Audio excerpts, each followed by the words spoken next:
Today I'm going to talk to you about got to find a way. And then I started evaluating and looking and getting silent while everybody's watching the presidential debate last night. I was debating with myself. Am I making the right choices in my life? Am I doing the things I need to be doing at this point in my life? Am I on course to finishing strong? Am I doing what I need to do to build a legacy for my children and my children's children? Am I integrating time with my family? And this expanded vision that I have of myself and the things that I feel that I can do. I was doing some evaluation. I know that the debate was very important to a lot of folks. I've already voted for who I'm going to vote for, and hopefully you have voted. But I was taking time for me. And you know what I realized? I start looking at it and I've been giving my power away. Music, I got in the habit of doing that, and I decided to take my power back in different areas of my life. Remember when Paul said, the things I should do, I don't do, and the things I shouldn't do, I do. I sat and think and meditate and marinate myself in words of wisdom. And there are some things that I know I should do by keeping a social distance from the refrigerator. I go to the refrigerator the middle of the night and I can hear Taro said, "Did I just hear the refrigerator open, Mr. Brown?" Tyrone, he's supposed to be asleep. For those of you that don't know Tyrone is a squirrel and we're bilingual. He understands me and I understand him. I'm just looking. I'm not doing anything serious. I might just drink a part of a smoothie that I fixed and had some left over. I'm not eating anything.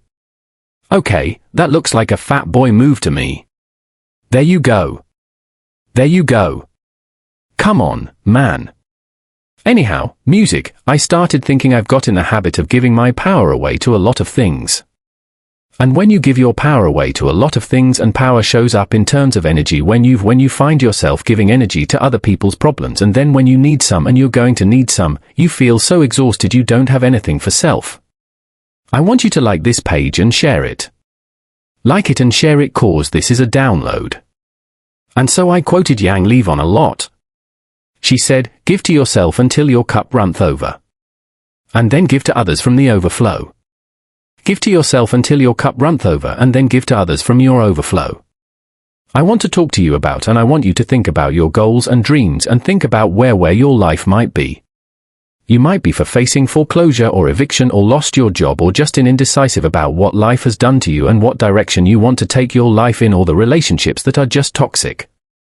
I was talking to a friend the other day, and she hadn't been long with this guy that she'd been with, and they got married, and I'm sure she saw some signs that this is not a good thing, and they had a dispute, and one of the things I said, don't marry anybody until you've had an ugly argument so you can find out who they really are, cause anybody can be a pretender, and he showed himself self.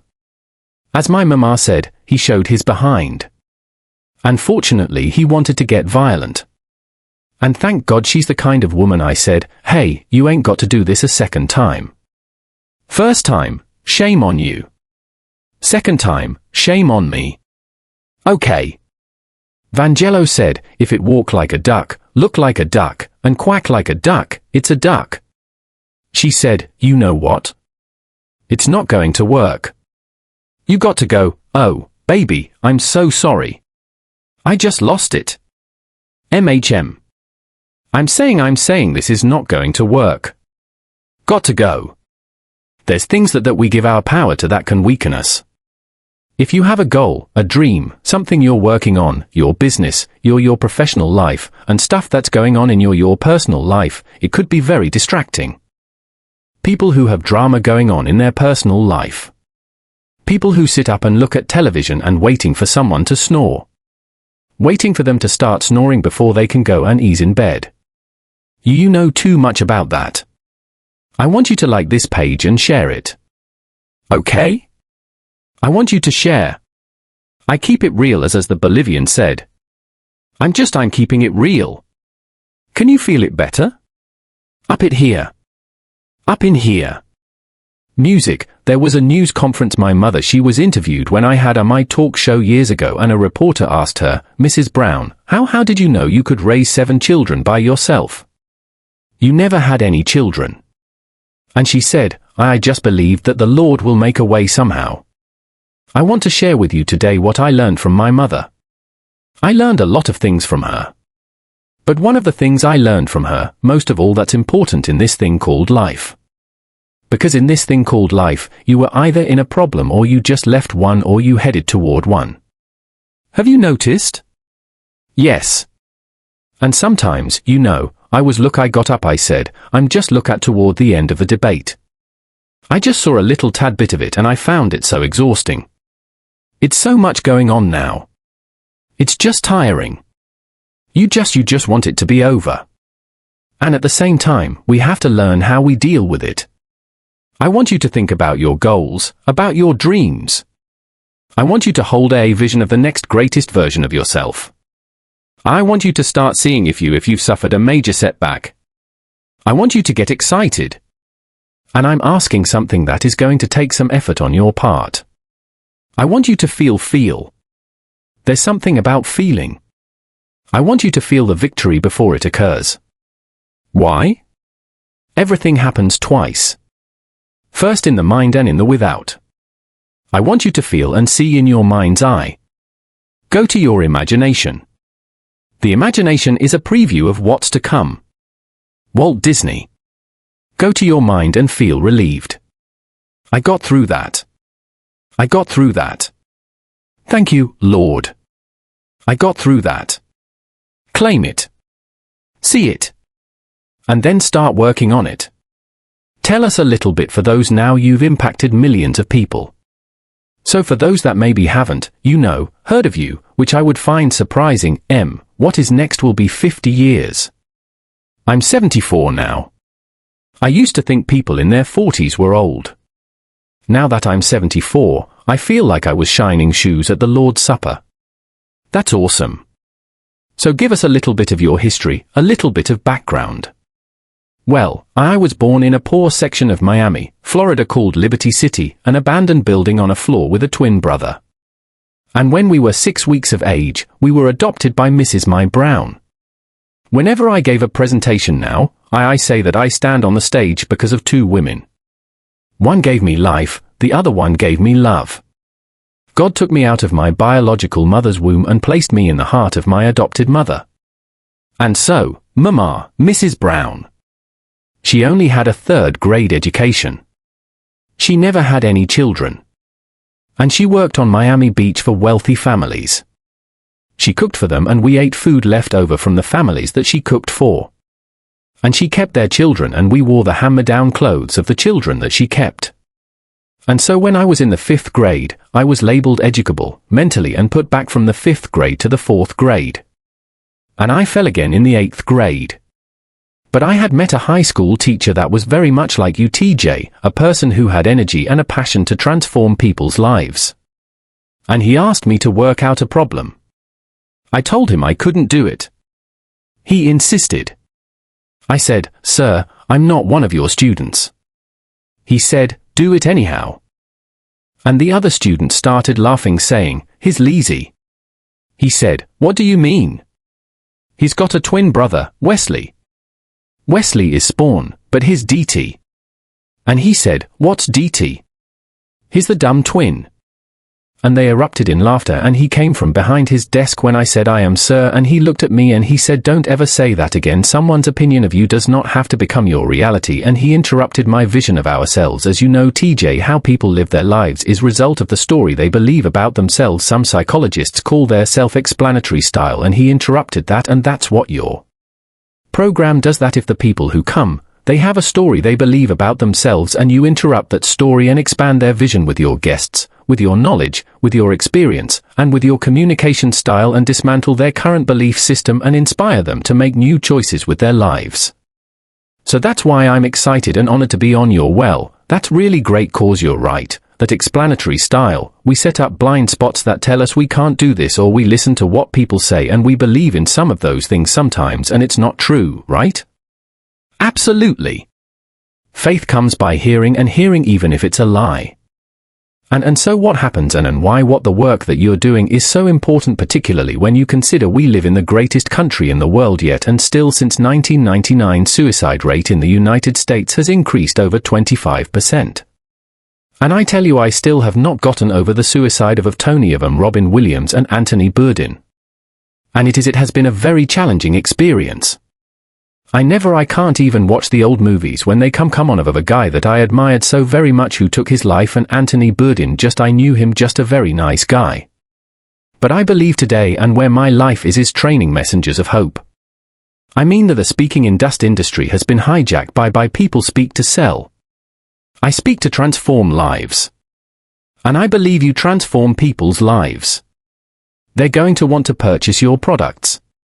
But let that be the primary goal that motivates and inspire you. And so I believe right now your program, your mindset, your level of consciousness, that this type of message is important. Why? Because it gives people hope. This program gives people hope. When there's hope in the future, that gives you power in the present. People who take their lives, they look at the situation they're dealing with and they feel overwhelmed. They just feel, I can't handle this anymore, or this pain is just too great. And then they hear TJ that we all, I believe, have an energy signature. There are some people that when we speak, they're going to hear both of us. There are certain people, because of your energy signature TJ, that when you speak there's something about your voice, something about you, that it will trigger something in them, that they will hear you not just in their ears but in their heart and in their spirit. And as a result of them hearing you, the lives will never be the same again. So my goal is to multiply and create thousands of messengers of hope and helping people to begin to be exposed to these voices so that we can begin to bring in a new world order. Oh, that's really great. How would you respond when someone's back is up against the wall? They're facing failure time and time again. Let me just share a little quick story. Years ago, I worked with Tony Robbins. In 1999, I was working with Tony Robbins. I thought, model, one of the best. It was either you, Stephen Covey, or it was Tony Robbins. And at the time, Mike, I had a little connection into Tony Robbins. So, I went with Tony Robbins. Yes. And I got so pumped after a year of working there.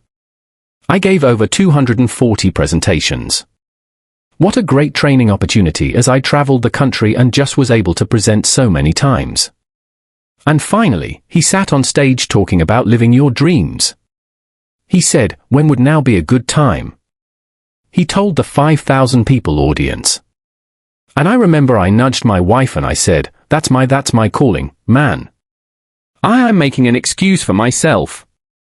It's time for me to go live my dream. Anyway, long story short, I left the Tony Robbins organization. I called my parents. I said, Mom, Dad, can we and the kids stay at your home for just a couple months as I do my first seminar? Our home was actually rented out at the time cause we were traveling so much, so I couldn't go there. And Mom and Dad said, absolutely. Well, those 2 months turned into 5 years in the basement of their house. And I thought, oh my gosh. And in my darkest moment, I to my wife says, you should go get a job. I said, but I hear less brown in me, right? My calling is to do this. There's got to be a way. I can't just give up on the 10-yard line or whatever. And she said, well, what are you going to do? And I said, honey, I'm going to go write a book.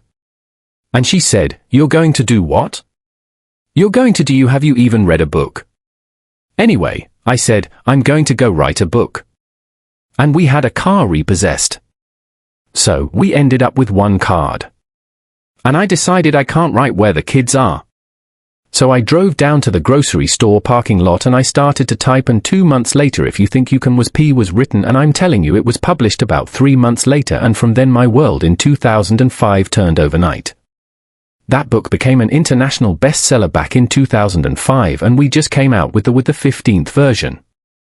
And it's coming out next week. And so it's just unbelievable.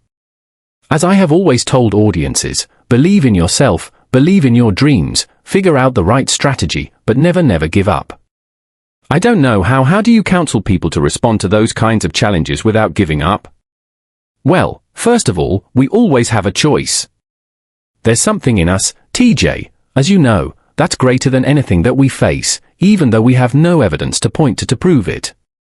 Like, as I'm speaking to you now, that's right. I had to prepare myself mentally because I'm in pain as I speak to you. The cancer is eaten 40% of my T1 vertebrae and metastasized to the T2 to T3 and to the C7. And I just spoke to an audience this morning and I said a doctor looked at me and he said 3 words that no one ever wants to hear. He said, "You have cancer." And the audience got quiet and I said, "Sir, can you give me a second opinion?" He said, "Yes, and you're ugly too." "That's good." I said, "No." I said, "I got issues." I got issues. Here's the thing. Life is a fight for territory, and once you stop fighting for what you want, what you don't want will automatically take over. So I could have said, and I could say, this pain is just too great. But my affirmation to myself, whenever I'm going through a tough time, and I'm a 27-year cancer conqueror, no matter how bad it is or how bad it gets, I'm going to make it. And I think that people who make it through the storms of life, and we're always going to have storms. Forrest Gump said, "Life is like a box of chocolates. You never know what you're going to get." My book of life says that think it's not strange that you'll face the fiery furnaces of this world. You will, not you might. You will have tribulations. It's called life. And so what's key is to visualize and see yourself on the other side. And hold that vision. He said, "I'll give you all your eyes can see." Hold that vision and say to yourself, "Wow, that came out great. I made it through. I learned some things." Every day for 27 years I've been saying I thank God I'm cancer-free, and people say, "Wait a minute, you've been saying that for 27 years, I mean obviously it's not going to happen." I said, "No, that's not true. Number 1, I'm still here. Say persist until you succeed." Well, just think 27 years. Look, when will a baby walk? It will walk when it walks. When will it talk? It will talk when it talks, and some talk sooner than others. And so many times we give up out of frustration and lack of patience. And to me, the people that make it through have a series of perseverance, persistence, and patience. And they show up with that every day until they get the desired results that they want. I know I don't believe I know that I'm going to be free of cancer. That this is not unto death. There's something that I have to align myself with because cancerous cells gone crazy. And so as I'm working on myself and working on the goals and dreams and other areas of my life that I have not resolved yet, that I'm just persistent and I'll keep coming back again and again and again. And as I told my children, even a broke clock is right twice a day. Time a brother's going to break through. Brother, that is so awesome. Despite the cancer challenge, if you call it a challenge or not. You're still out there because you get to know things about yourself that you don't know. Yeah. Right. That it introduces you to a part of yourself that you're not familiar with, that it helps you to begin to prioritize things and determine what's important, what's not important, and things that I would get angry about that I just let pass. For instance, I was coming down the sidewalk yesterday when I arrived here in New Jersey in Philadelphia, and a guy had his luggage on the sidewalk and he saw me coming. All he had to do is just pull his luggage back so that I can come by. He refused to move it. He's standing there with his wife, and so which meant that I had to move my luggage and carry it into the streets and then get back on the sidewalk. And so he said, "Good. I'm glad you did that." And I said, "Thank you." And I got into the car that was waiting for me and I said to my friend, I said, "You know what? There was a time that ought to have whooped his ass. You know, I wanted to look at him at one time. I said, you about to make me lose my mind up in here. Up in here. I took my stuff on the sidewalk and that wasn't enough. You wanted to taunt me. You wanted to tease me. Do you want to act like you pumped me out?" And I said, "But at 74, no. Because every emotion, I laugh a lot." Why? 1 minute of laughter boosts your immune system for over 24 hours. Think about that. 1 minute of laughter boosts your immune system for over 24 hours. So people who are watching us now, after we get through, they will get sick for 20 years. 1 minute of laugh of anger weakens your immune system for 4 to 5 hours. So I deliberately don't get angry. I choose not. Anger is a wind that blows out the lamp of the mind. I study psychoneuroimmunology. I know that the thoughts that we have, they create gene expressions. I know it creates a certain type of chemistry in our body that's toxic. And so I can't afford as a cancer conqueror to get angry. I choose not to go there. And we always have a choice. And I believe that the type of program that you have, it give people the mental and emotional and psychological and spiritual muscle to have a clarity of mind to stand back and say, you know what, I'm not going to go there. I'm not going to let this get to me. I'm better than this. And rise above it and move on with their lives. Wow, that's powerful. Thank you for sharing all that. You said you put a little nugget in there I like, which I want to draw attention to, which you said some people give up on their goals because they lack patience, and that made me think of the law of the harvest, which has 3 laws, right? You reap what you sow, yes. Increased returns. You get more than you sow, right? And then the third thing is delayed gratifications. And so sometimes we give up on our goals because we haven't given time for those seeds to nourish and bear fruit, right? We give up a little bit too early. And anyway, any thoughts on that? Yes. Well, there are some things that you're pursuing. I see that we grow from people and from projects. I'll be a better person at the end of this program because of our communication. We grow from people and projects. And so when we have projects, they challenge us.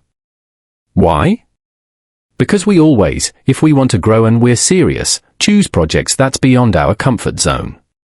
Because in order to do something you've never done, you've got to become someone you've never been. That's good. So there are experiences that you're going to have in the process. Some things will happen to you and some things will happen for you.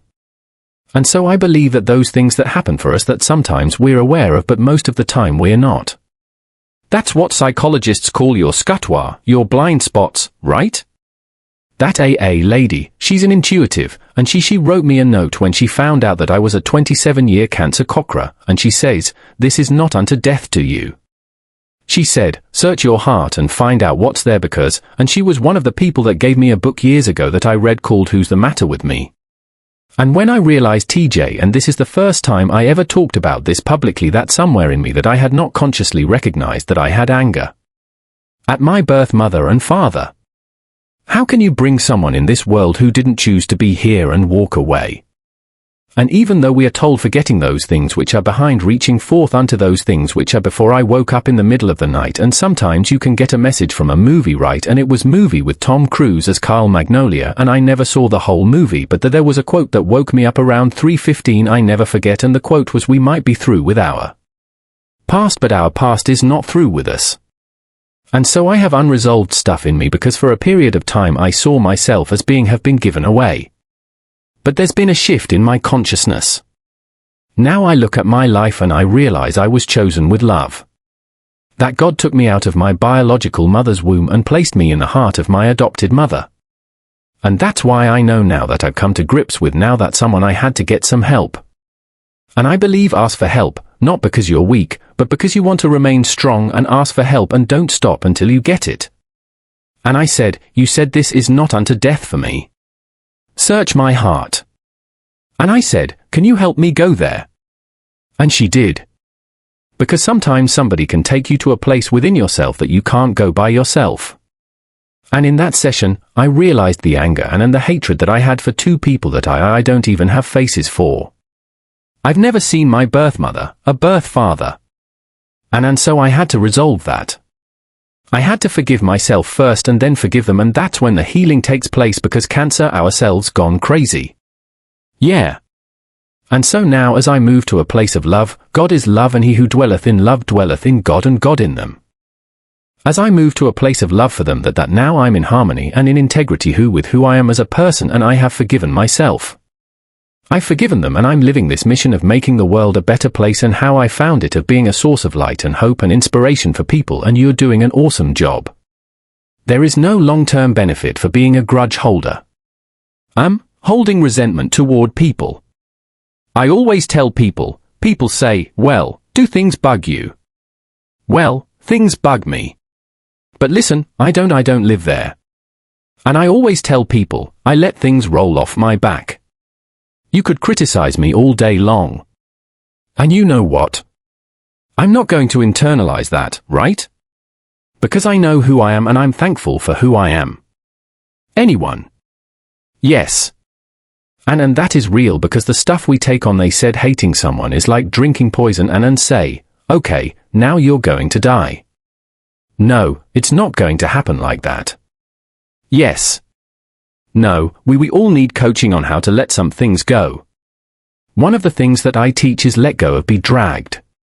That there are certain things that you know that you need to let go of, otherwise it's going to compromise your power and it's going to drag you down, and it takes time to do that. It does. It does. So in your book I remember this story. Yes. Such a great book. Anyway, you walked in, I think it was to a junior high or an elementary school, and you said, there's greatness in this room. If you're here, would you please stand? Yes. And you had to say it over? And then one young person, didn't they stand up and they said, here I am. Here I am. And that young man, I'm working with him today. Oh, you're kidding. No, he's been with me since that time. He is an attorney and he also worked with youth. We go to prisons and juvenile detention centers together. Yes. And he's truly manifesting his greatness. And I'm proud to say I'm one of his mentees because it's a seesaw relationship. First, I started out being his mentor, but he has incredible skills with the millennials and with technology that I don't have. And so, he's teaching me how to connect with them and how to use technology to further the work that I have that I'm doing and to create non-performance income. So this thing called life, I believe that you're never too old to learn and you're never too young to teach. And he's teaching me and I'm proud of it. That's awesome. All right. I don't know. What would you say to anyone? Do you have any, let's say, steps or just some nuggets that you can share if there's someone out there that's listening that's trying to achieve a goal? What are some of your steps to achieving goals? Well, if we look at where we are today, because things have changed dramatically from when you read Live Your Dreams in 1992, I've just completed my new book called You Got to Be Hungry. Oh, awesome. Yes, you got to be hungry, unleash your greatness. And so when you said that today, I just cracked up. I said, oh my God, that means I'm on the right path. How the key to it today is one is the kind of platform that you've established, mindset transformation. As a man thinketh, so is he. As he continues to think, so he remains. Dr. Carl E. Woodson said, if you can determine what a man shall think, you never have to concern yourself with what he will do. He said, if you can make a man feel inferior, you never have to compel him to seek an inferior status, for he will seek it himself. And if you can make a man feel justly an outcast, you never have to order him to go to the back door. You go without being told. And if there's no door, his very nature will demand one. And so mindset transformation, it's an ongoing process.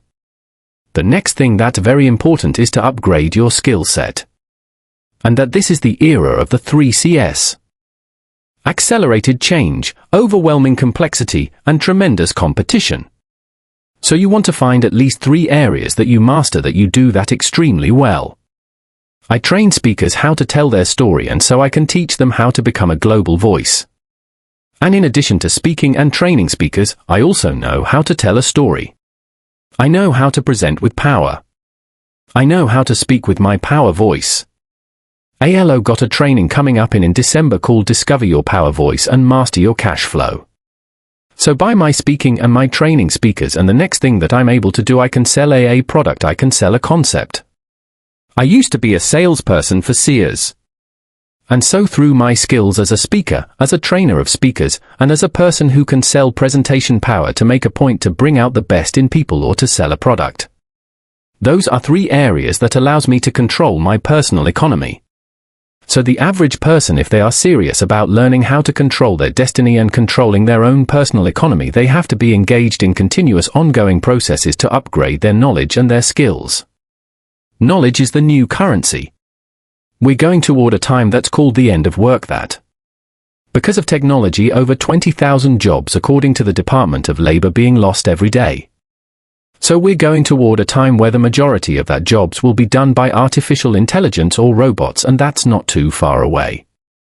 So the key is that as you look at yourself, look at your goals and dreams, work on your mindset continuously, which will give you the courage and the mental resiliency to weather the stormy times that we're going to go through in life invariably. Continuously expand your skill set. Robert Schuller said, "You either expand or you are expendable, and create a community of collaborative, achievement-driven, supportive relationships." By doing that, collaborative, achievement-driven, supportive relationships. Whatever goals that you have, you can reach a minimum of 87% of those goals by transforming your mindset, increasing your skill set, and having a team of collaborative, achievement-driven, supportive relationships. Wow, that's really good. That's really good. So, you're spending most of your time is that what I'm hearing you say? You're teaching other people how to grow their platform. I train people who are serious. I don't work with everybody. I'm not interested. I'm 74, you know. So, with the time that I have left, I want to work with people that are hungry. Hungry. Yes. Hey, do you still eat a sweet potato pie? I can't do it anymore, but I dream about it every night.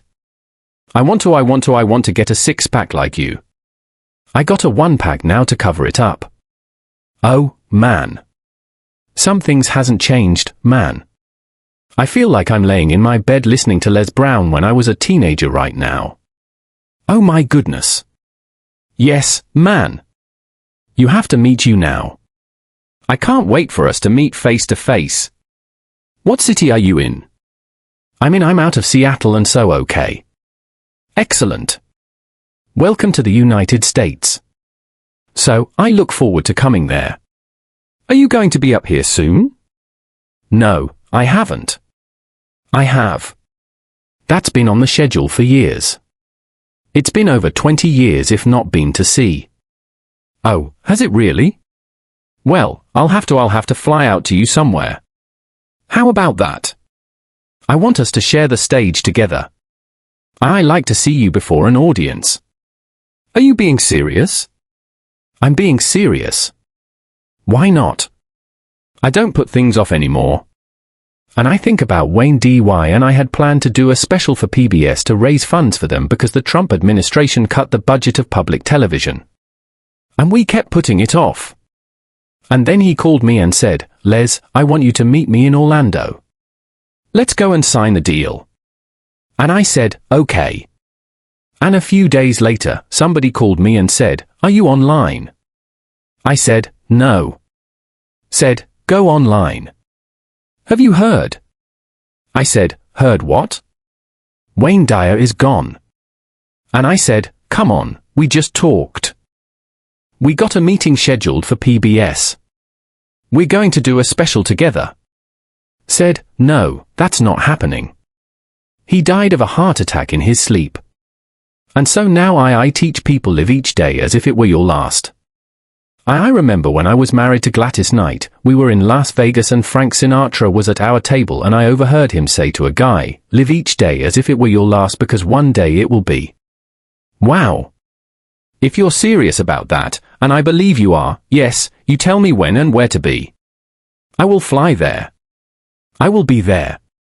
Hey, I would be honored if you would allow me to come on stage for 30 seconds.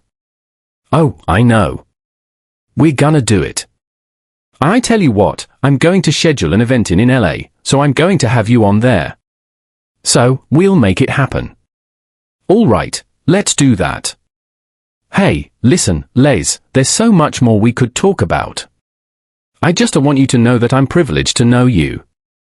I feel like over the years, you were part of my core in terms of personal development and growing. You gave me hope, and I think part of that hope came truthfully as I was held back in the first grade. By the fourth grade I realized I couldn't read very well and they would take me out of social studies class and they would take me upstairs to this other room with 3 other students and I sat in extra small tables, extra small chairs and they would have me read cartoon books and then take a comprehension test at the end. So, I locked on the belief that I'm not a reader. Maybe some people are born to read and some people aren't. And I watched my older brother who read all the time. And then I didn't read until I was a junior in high school. And it was around that time that I came across you. And I remember listening to that old speech you gave, which was awesome. I have the whole speech written in a journal, by the way. But you said in there that the average American reads one book a year, and I remember hearing that and thinking no, all as Jim Rand said, all leaders are readers, and I think you actually said that once too. Yes. Right. And yes. One book a year, and stood in there and said that if you discipline yourself to read one book a month in 5 years, when the average American read 5 books, and you'd have read 60 books, that will make you an expert. Wow. Wow. What a great reminder for people. Yes. Absolutely. Knowledge is the new currency, and your ability to present and relationship capital quality people. I teach OQP only quality people. Many people, TJ, never achieve their goals because they have too many toxic, negative, energy-draining people in their lives. Now, some people say, well, can I change them? No, it's a full-time job changing yourself. And I believe that you have to really focus on yourself. There's a quote by Yona Vans that I love and I'm practicing, and it says, give to yourself until your cup runneth over, and then give to others from the overflow. I tried to help my twin brother lose weight and I gained 14 pounds. That's hilarious. Yes, that's real, too, man. If you know someone who's hungry, who's serious, who has a passion for changing lives, and who feel that changing lives is a calling on their life. As I said, the speaking industry has been hijacked by speakers who speak to sell. Yeah. I want speakers who want to make a difference in life, that they feel that this is what I'm supposed to do. I believe I was born to speak. I talk by sleep. So they could. So I'm looking for the one. I'd like to have 70 because 7 is my lucky number. 77, I was born February 17th. I'm one of 7 children. Joshua marched around the walls of Jericho 7 times. Let tell you 7 is my lucky number. My brother. All right. 77 people who will email me who are hungry and say, Les, I'm the one. I'm the one. And I'd like for them before they call me to go on YouTube and watch Les Brown speaking in the Georgia Dome. Les Brown speaking in the Georgia Dome, where I was speaking to over 80,000 people. I said because I'm educable, mentally, and he came from behind his desk and he looked at me. He said, don't ever say that again. Someone's opinion of you does not have to become your reality. Applause, and that man, Mr. Leroy Washington, did something for me. He started planting seeds in my mind. And I tell the story about I said to Mr. Washington, Sir, I'm the one. I'm the one. When he said he's looking for one student that he has impacted that will make the fact that he came to Washington High School worthwhile. One who wanted to go out and make the community proud, make their family proud. And I said, Sir, I want to make my mother proud. And that was what motivated me to get into this area. He was a speech and drama teacher who wanted me to discover my voice. I want you to write this down. Choosing your future. It's a program that we've created that's designed to put in place for you to work on yourself, a systematic process that changes your mindset. It's possible. It's necessary. It's you. It's hard. It's worth it. It's done. It's 6 CDS. Repeat after me, please. It's possible. Yeah. See, the easiest thing that I do now is come up on stage and speak to you. That's easy. But the most difficult thing that I've ever done, and it took me years to do, was to believe that I could do it. To believe that I could stand up and not be afraid and speak from my heart and think and be able to present, to believe that that was possible for me for 14 years. I didn't do it. Mike Williams said, Les, you can do more than what you're now doing. But I didn't believe it. I just couldn't see myself doing it. I'm saying to you, there's some things that you can accomplish that you can't see right now. My favorite book says, eye has not seen, ear has not heard, nor is entered the heart of mankind what God has in store for you. When you're willing to say yes, when you're willing to move forward, you're willing to come back again and again and again in pursuit of your dream. Life will respond to you. you'll discover some things about yourself. Mindset transformation is very important. Be not conformed to this world. Be transformed by the renewing of your mind. You don't want to think like everybody else. You want uncommon thinking. Here's the other thing. Expand your skill set. This is the age of what the late Peter Drucker calls the era of the 3Cs. The accelerated change, overwhelming complexity, and tremendous competition. So, you have to expand your skill set to stay ahead of technology and cheap labor abroad. When I was a kid, you got on an elevator. I was an elevator boy. What floor, please? We operated elevators manually. Then we're going through creative destruction. Somebody created an elevator that didn't require a person being there employed to close the door and take the people to the designated floor. When I was a kid, girls would say, "What do you want to do when you become an adult?" "I want to be an operator, a long-distance operator." Years ago, when you made a long-distance call, you had to call a long-distance operator. Then somebody created technology that you can dial direct. Am I making this up? Anybody remember use that call a long-distance operator? It's called creative destruction. Somebody created technology that we don't have to do that anymore. So today, what multi-level marketing does allow you to secure your future to stay ahead of technology and cheap labor abroad? You can hire a PhD or an MBA in the Philippines or India for $260 an hour. So what you're doing is you're staying ahead of the game because we're going through continuously creative destruction. Music, I think about Mr. Washington, young man. Yes, sir. What do you want to do with your life? I want to buy my mother home, sir. I want to take care of my mother. You do? Yes, sir. I want to make my mother proud. How can you say you want to make your brother proud? And you were in the dean's office the other day for fighting, sir. They call me DT, the dumb twin. So, you're going to fight them? Yes, sir. Why, Brown? Why? Anger is the wind that blows out the lamp of the mind.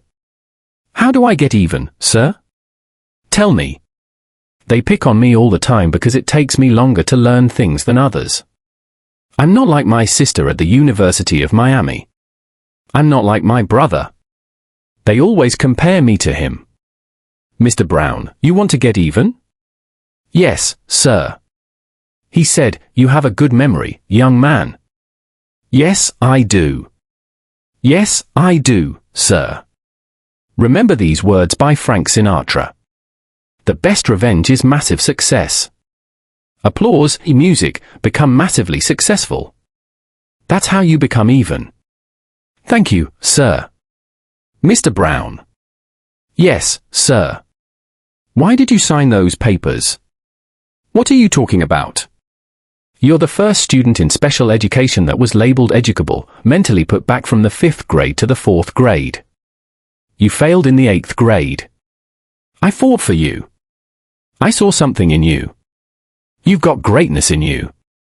I know you're not as fast as your brother. I know you're not like Margaret and your sister. But there's a hunger in you, sir. And I fought for you to get that. And I saw your name. I couldn't believe it. But you signed it to somebody else. Why did you do that? Several teachers met with me and said that you wouldn't be with me at Florida&M University to help me. Mr. Washington, they said, if I didn't make the honor roll at Bort Washington High School, I would not make it at Florida&M. You've been like a father to me. I never would want to bring embarrassment to your name, Mr. Brown. I know it's harder for you, but once you learn something because of your hunger, you got it. You master it. He said, I don't care what they said. But did you believe that you could go there and graduate, to be honest with you, sir? No, sir. Not without you, sir. Mr. Brown. Yes, sir. Listen to me. Yes, sir. Sometimes you have to believe in somebody's belief in you until your belief kicks in. Sometimes you have to believe in somebody's belief in you until your belief kicks in. Whoever recruited you to become involved in their organization, they saw something in you. Whoever asked you to be a part of their team, they saw greatness in you. See, you need people in your life who can see things that you can't see. You want to find whoever got you in the business and say to them, thank you. I told Robert Boyd, who recruited me for Best Line Products, thank you, Bob. I don't know what you saw, but I'm not going to disappoint you. You find whoever recruited you because you are looking for eagles in this business. You're not looking for people who need more. You're looking for people who want more. Applause, music, let us say together, it's possible. Everybody together, it's possible. It's possible. I can live my dreams. I can live my dreams. I will work on myself. I will work on myself. Every day. Every day. I will retrain my thinking. I will retrain my every day. I will listen to audio programs. I will listen. I would read 10 to 15 pages of something positive. Every day, music, I will turn off my television. I will turn off my television and turn on my life. Music, the applause, music, the applause, music, the applause, let us say together, it's necessary. It's necessary to detoxify your life. Detoxify your life. Ladies and gentlemen, how many of you serious about reaching your goals? Raise your hands, please. Very good. Music.